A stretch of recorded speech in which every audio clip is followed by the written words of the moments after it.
Welcome back friends.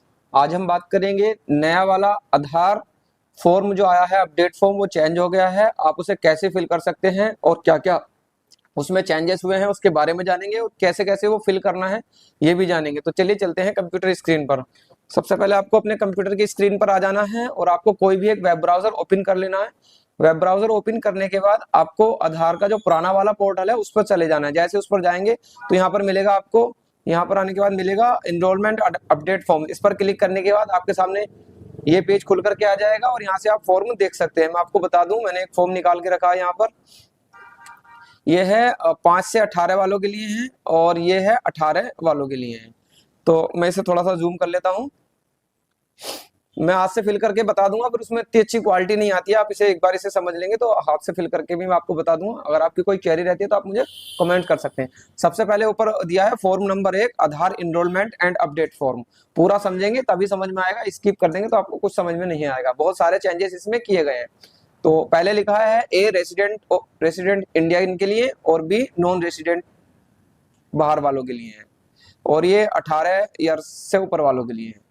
उसके बाद यहाँ पर कहा please fill following the introduction given the below fill form. इसके नीचे जो इंट्रोडक्शन दिया है वो आप उसे समझ करके फिल कर सकते हैं। फॉर्म है यूज पेपर केस ब्लैक और कैपिटल लेटर्स के लिए, ब्लैक पेन और कैपिटल ब्लॉक और कैपिटल लेटर्स के लिए, बड़े अक्षरों के लिए बात बता दिया।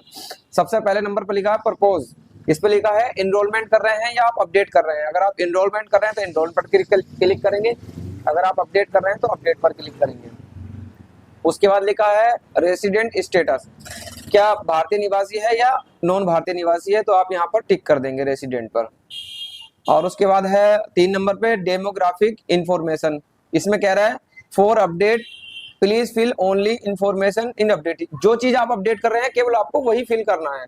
नाम तो आपको फिल ही करना पड़ेगा। ऐसा नहीं कि आप डेट ऑफ बर्थ अपडेट कर रहे हैं, डेट ऑफ बर्थ लगा कर अपलोड कर दे, ऐसा नहीं है। नाम तो आपको फिल ही करना पड़ेगा। फिर यहाँ पर इन्होंने दे दिया for update please fill only the information to be the updated. उसके बाद यहाँ पर नाम आ जाएगा। नाम के बाद नीचे लिखा है please fill as a given the documents presented and supporting POI while the omitting only letters. ये थोड़ा सा इसमें मिस्टेकिंग हो रही है। तो आपको नेम फिल करना है डॉक्यूमेंट्स के अनुसार। जो आपके डॉक्यूमेंट्स में नेम है वो आपको फिल करना है, अगर आप नाम सही कर रहे हैं तो।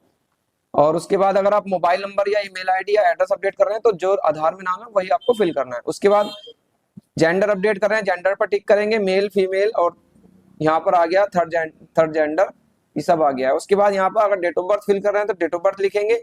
अगर एज आपके पास है तो आप एज भी यहाँ पर लिख सकते हैं। ये ऑप्शन जो है इनरोलमेंट के लिए ज्यादा बेटर है। अगर आप एज उसकी वेरीफाइड में कर रहे हैं तो वेरीफाइड क्लिक करेंगे, डिक्लेरेशन में कर रहे हैं डिक्लेरेशन में, अप्रोक्स में कर रहे हैं तो अप्रोक्स में, जो भी आप कर रहे हैं उस पर फिल कर लेंगे। उसके बाद पहले ईमेल आईडी का बहुत छोटा कॉलम था या ऑप्शन था, अभी से बढ़ा करके थोड़ा बड़ा कर दिया है डी में जाकर के। और इधर मोबाइल नंबर के केवल आपको 10 डिजिट दिए हैं कि 10 डिजिट में आप मोबाइल नंबर फिल कर सकते हैं। ये इसमें बहुत सारे चेंजेस आपको देखने को मिलेंगे। 4 नंबर पे बेसिस इनरोलमेंट या अपडेट। आप किस बेस पर इनरोलमेंट कर रहे हैं, अपडेट कर रहे हैं। अगर डॉक्यूमेंट बेस कर रहे हैं तो डॉक्यूमेंट्स और confirmation of head of family. अगर एचओएफ के द्वारा इनरोलमेंट या अपडेट कर रहे हैं तो वो सिलेक्ट करेंगे। उसके बाद 5 नंबर है फॉर डॉक्यूमेंट बेस्ड इनरोलमेंट। मतलब जो 4 नंबर और 5 है बस केवल टिक करने के लिए नीचे ऑप्शन दे दिए हैं। तो ये कह रहा है for document based enrolment and update additional demographic information and document presented. तो आप जो भी अपडेट कर रहे हैं प्रेजेंटेड डॉक्यूमेंट के अनुसार करें। उसके बाद यहाँ पर केयर ऑफ में उनके पिता पति का नाम आ जाएगा, यहाँ पर बिल्डिंग स्टेट उनकी आ जाएगी, लैंडमार्क अगर है कोई तो आ जाएगा, लोकेलिटी सेक्टर में आ जाएगा, विलेज टाउन सिटी इसमें आ जाएगा, और पोस्ट ऑफिस उनका ही आ जाएगा। और पोस्ट ऑफिस मैंडेटरी है, आपको जरूरी फिल करना पड़ेगा अगर आप एड्रेस अपडेट कर रहे हैं तो। उसके बाद आपको पिन कोड यहाँ पर डाल देना है। फिर सब डिस्ट्रिक्ट और स्टेट। अगर सब डिस्ट्रिक्ट आप खाली भी छोड़ सकते हैं क्योंकि तहसील और जिला लगभग अलग अलग रहता है। अगर एक है तो खाली छोड़ सकते हैं। मेरे हिसाब से आपको पूरा फिल करना है अगर आप एड्रेस सही कर रहे हैं तो। डॉक्यूमेंट्स जो डाटा प्रोसेस एरर के जो कारण होते हैं वो यही कारण होते हैं, कोई ना कोई ऑप्शन हम गलत छोड़ कर देते हैं या फिल नहीं करते हैं।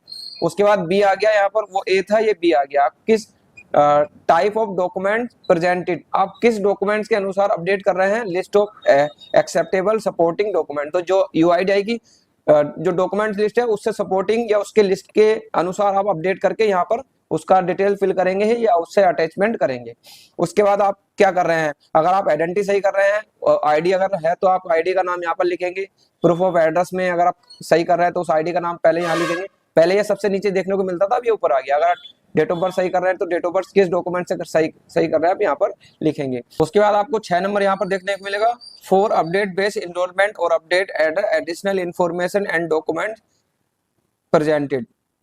तो ये हेड ऑफ फैमिली वाले के लिए है, और जो हेड ऑफ फैमिली आपका करेक्शन करा रही है उसकी डिटेल यहाँ पर नाम आ जाएगा, उनका यहाँ पर आधार नंबर आ जाएगा, और उनसे आपके क्या संबंध है, आपकी माता जी हैं, फादर्स हैं, या लीगल गार्डियंस हैं, या स्पाउस है, या चाइल्ड वार्ड है, जो भी है आपका यहाँ पर वो उस ऑप्शन का आप सिलेक्शन कर लेंगे। उसके बाद आ रहा है 6 नंबर का B, type of proof of relationship POR document presented. अगर आप रिलेशनशिप के POR ऑप्शन का यूज कर रहे हैं, वैसे 6 नंबर जो है ना ये इनरोलमेंट के लिए है। वैसे कुछ लोग जो है हेड ऑफ फैमिली से एड्रेस भी सही करते हैं, तो आप उसके अनुसार इसका सिलेक्शन कर लेंगे। तो यहाँ पर लिखा है see listed the acceptable supporting documents, और UIDAI के अनुसार जो सपोर्टिंग डॉक्यूमेंट्स की लिस्ट है आप उसे देखें और ध्यान से पढ़ें। उसके बाद आई कंफर्म, और कंफर्म करेंगे HOF हेड ऑफ फैमिली, और उसके बाद हेड ऑफ फैमिली का सिग्नेचर आ जाएगा। फिर उसके बाद आते हैं 7 नंबर पर। 7 नंबर पर आप देख सकते हैं फॉर अपडेट एडिशनल इंफॉर्मेशन, और पहले आधार नंबर ऊपर लिखने को मिलता था, अब ये नीचे आ गया। तो आप जिस आधार कार्ड में अपडेट कर रहे हैं उस आधार कार्ड का नंबर यहाँ पर लिखेंगे, और 4-4 कॉलम अलग अलग बना दिए इन्होंने, पहले बहुत छोटा छोटा था, बड़ा बड़ा कर दिया। उसके बाद फॉर टू अपडेट इट, आप क्या अपडेट कर रहे हैं, बायोमेट्रिक अपडेट कर रहे हैं, फोटो, बायोमेट्रिक में फोटो, फिंगरप्रिंट एंड आइरिस आते हैं, ये तो सबको ही पता है। और नेम अपडेट कर रहे हैं, डेट ऑफ बर्थ अपडेट कर रहे हैं, और उसके बाद है जेंडर अपडेट कर रहे हैं, एड्रेस अपडेट कर रहे हैं, मोबाइल नंबर, ईमेल आईडी, और update for POI and pure documents. अगर आप उसके आधार में डॉक्यूमेंट्स अपडेट कर रहे हैं, ये लिखा है, उसका ऑप्शन आपको यहाँ अलग टिक करना पड़ेगा कि इस कस्टमर का मैं डॉक्यूमेंट्स अपडेट कर रहा हूँ। उसके बाद डिक्लेरेशन आ जाएगा, और उसमें सारे जो मुझे लगा कि चेंजेस इसमें कुछ ना कुछ किए गए हैं, आप डिक्लेरेशन को पढ़ सकते हैं। उसके बाद यहाँ पर सिग्नेचर और वेरीफाई के सिग्नेचर यहाँ पर आ जाएंगे, और सिग्नेचर थंब, जिसका आधार ठीक हो रहा होगा उसका यहाँ पर नाम या उसका थंब या उसके सिग्नेचर आ जाएंगे। फिर वेरीफायर नेम यहाँ पर आ जाएगा, और उसके बाद डेट एंड टाइम, किस डेट को आपने उनका आधार ठीक किया वह डिटेल यहाँ पर आ जाएगी। बाकी अगर आपकी इसमें कोई क्वेरी रहती है तो आप हमें कमेंट्स कर सकते हैं।